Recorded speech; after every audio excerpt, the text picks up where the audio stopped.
I'm Mary Hunt from Water. I live in Silver Spring, Maryland. I'm here at my home at the moment, rather than in the office this evening, and I'm delighted to introduce the water meditation that Virginia Day will be leading. The title is "The World is Falling Down. Hold My Hand." So, welcome, welcome, welcome. And I begin with a land acknowledgement. We at Water are on indigenous land in Silver Spring, Maryland. This is the traditional and contemporary land of the Piscataway and Anacostan peoples, and we acknowledge that the trauma visited upon them is deeply embedded in the foundations of the entire nation. We affirm the right of all people to bring their whole selves and their stories into this space. And our work at Water is meant to bring about social justice. So as you begin to move into contemplation tonight, consider the native people on whose land you sit, and let them be with you, and let the spirit of their ancestors and all of the power that comes from their communities be part of your experience tonight. This is our 10th meditation for the Water 21-22 season. Last month, for those who were with us, Cynthia Tootle brought us a message, and she brought us a message directly from the goddesses. It was really quite extraordinary. She said, well, this is what the goddesses want me to tell you. And we all sat here and we were told by the goddesses. So nothing is off the table here in terms of water meditation. All kinds of things happen. But you can find that at www.waterwomensalliance.org. And it's under programs and water meditations. And you can revisit that. And I'm so grateful to Cynthia for broadening our horizons. She always does. And for helping us to learn what we're being taught. It was really, I found it a very powerful, I don't know how others felt about it, but I found it a very powerful experience to be told by someone who claimed to be sort of mediating from the goddesses what they wanted us to know. Well, I took it on board. Let me simply mention the format tonight, which is as usual. Our presenter, Virginia Day, will take 7 or 8 minutes to spark something in our contemplative souls, and then we'll spend 22 minutes in silence together. And what will happen is that I will ring the gong, and that will be the start of the contemplative time. And then what we'll do is mute everybody, and you can mute yourselves now, except for Virginia. You can all mute yourselves now, just at the bottom of your screen. There's a way to mute yourself, or on your screen, just mute yourself. And we will have 22 minutes of silence once Virginia finishes.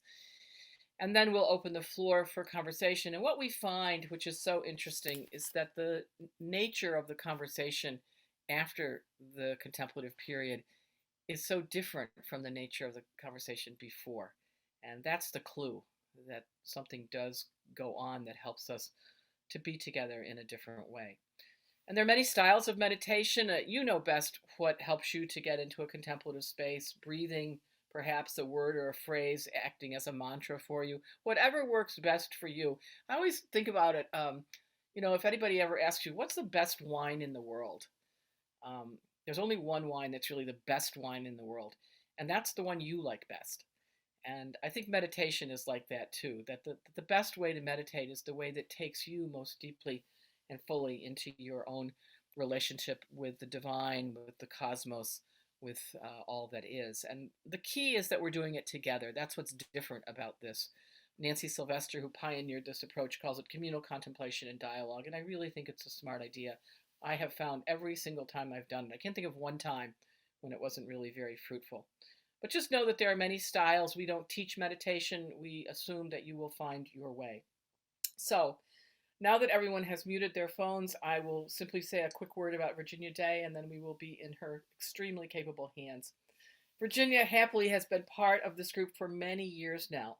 She comes from a Catholic background and draws on a broad range, one could say Catholic as in universal, a broad range of resources when she prepares these sessions. And they're always, and I'm sure tonight will be no exception, they're always very rich and meaningful. Virginia, I can still see that one where we had the bird. We were watching that live camera of a bird. Virginia's a nurse as well as a hospital chaplain, and I can only imagine how, with that background, how delighted people are when she is either their chaplain or their nurse or both. And we know her through her very gentle and confident but careful way. Gentle, careful, and confident way. And I think that's what grounds her ministry. And I always look forward to these, Virginia, because I know I'm going to learn a lot and I know I will be invited to something deeper. So thank you in advance. And we now are in your hands. Thank you, Mary. I'm always grateful for these opportunities to sit together.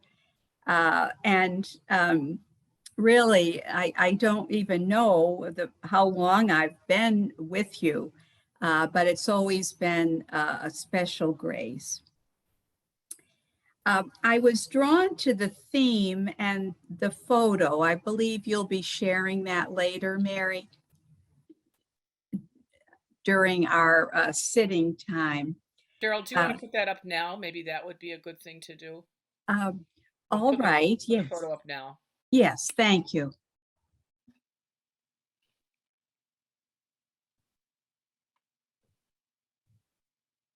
Thank you.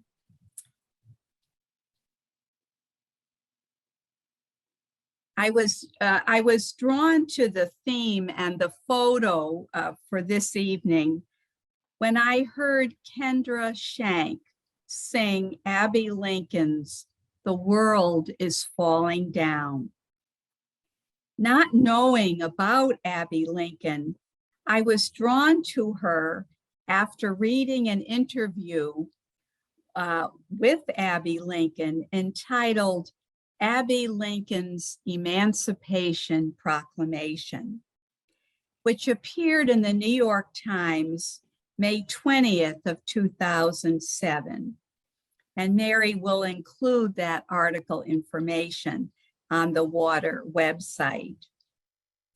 At the time of the interview, Abbey was 76, and she died about 4 years later on August 14th, 2010.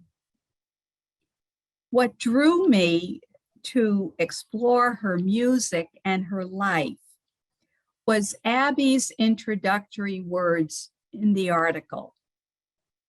And I quote, "I had a chance to be myself, and I was," unquote. I think that so many of our water presentations through the years, not just our contemplations on Monday evening, but our rituals, our teas, our speakers, I think they've really been on that theme. I had a chance to be myself, and I was. Abbey was born Anna Marie Woodridge on August the 6th, 1930. And I would refer you to WikiLinks or any of those sources to find out a little bit more about her life. She was a jazz singer in the era of Billie Holiday and had quite an exciting life, I would say, and marriages. Kendra Shank, who recorded "The World is Falling Down" in 2005, said she was drawn to the song, which had the original lyrics were written and prepared in 1990. But she was drawn to it following 9/11 because she called it an anthem for healing when the world seemed to have lost its way. She's a magnificent artist, and I encourage you, when you can, to listen on your own. I will read the lyrics here. "There are some folks I used to know who used to smile and say hello and spin the world and turn the page, entertaining from the stage.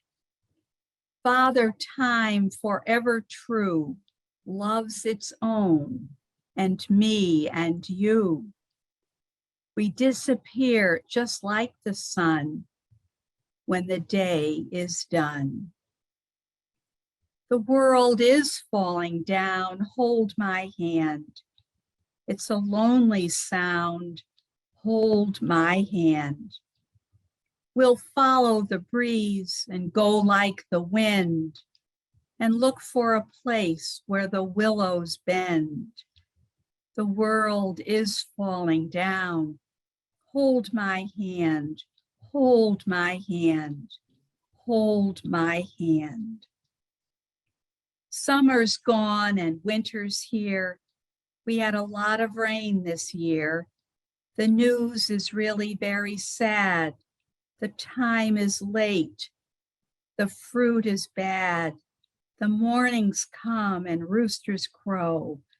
But people have no place to go and disappear, just like the sun when the day is done. The world is falling down, hold my hand. It's a lonely sound, hold my hand. We'll follow the sun and live for the day and look for a place where the children play. The world is falling down, hold my hand, hold my hand. As I prepared our contemplation together, that sentiment cannot be more true. With migration at the Mexican border, starvation in Somalia, burials in Uvalde, more evacuations in the Ukraine, and church slayings in Nigeria. We could go on and on. And so I suggest during this time that's ours, and our image will help us to reflect on some possible questions. What does holding another's hand mean? Whose hands might need to be held? Who holds your hand? What barriers prevent our symbolic holding of another's hand? I leave this time to you to perhaps raise your own questions, to ponder deeply our image here, and also to ask yourself a few additional questions, ones that you create, and then if you feel comfortable, to share them with us. So Mary will help us now to enter into our own quiet space.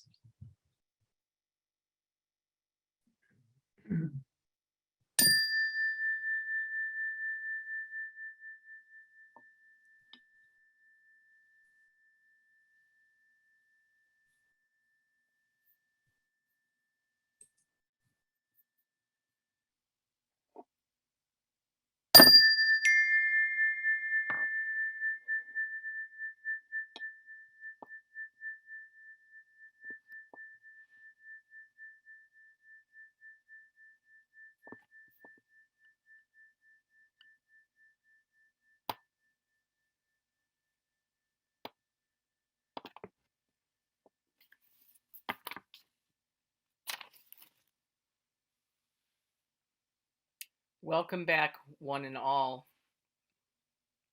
Thank you to Virginia and thank you to Abbey Lincoln for this very thought-provoking and very beautiful meditation.